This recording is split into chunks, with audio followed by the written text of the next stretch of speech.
Starting to feel a little bit more like summertime than springtime. Temperatures across the valley today topped out in the mid-90s in most areas. We are cooling off from that. 82 right now, McAllen.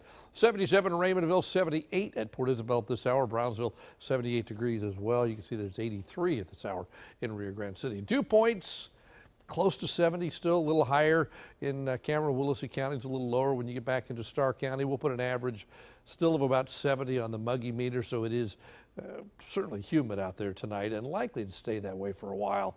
Don't see anything to change the air mass anytime soon. Low temperatures tonight bottom out in the low to mid 70s. Then tomorrow we bounce back up into the 90s again, perhaps a degree or two even warmer than what it was today. A scorcher of a day across the area. The normal high is 90. We're going all 95s the next 3 days as an average. Western part of the valley a little hotter than that. Eastern part of the valley a little cooler. At the beach about 85 or 86 degrees. Here's your satellite tonight. Doesn't show much going on at all. A few high clouds streaming across, but it is a quiet night across the area. And then tomorrow we're back to partly to mostly sunny skies again.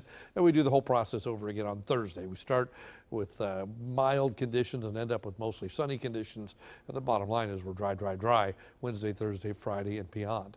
Tonight, we've seen some thunderstorms fire up just to the north of San Antonio. Let the loop catch up, and you'll see some stuff up around Kerrville tonight. Canyon Lake pushing southward towards San Antonio. That will die long before it gets here because the ridge is in control, and that's just warm air in the upper atmosphere, and everything bounces off of it. Rain comes down from the north, goes away. Storms come into the west coast, they go up and over. Storms on the east coast go northward, so we end up hot and dry. This thing strong for this time of year. It's going to stay there all the way into and through the weekend, so we just don't see much chance of rain. East of us, Florida, on the other hand, getting lots and lots of rain tonight. This because of this disturbance. It's probably not going to become a tropical entity, but it's got a 10% chance of developing the next 2 to 5 days. Center of it's out here over the Gulf, but it's going northward, so it'll continue to bring rain to Florida where they need it probably as badly as we do or even worse.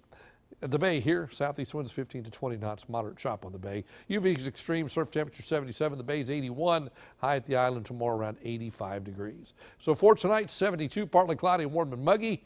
Southeast winds, and then tomorrow we're back up to 95, mostly sunny during the afternoon, maybe some patchy clouds early, hot and humid across the area all day tomorrow. Here's a look at the next 7 days. We keep it in the 90s all the way through the forecast period. We try to lower temperatures a little next week, but that's not a promise. That's just maybe a hope because we know that there's nothing to change it anytime soon. Temperatures by day in the 90s, nighttime lows in the 70s. And that is your updated First Warn 5 forecast. Joel.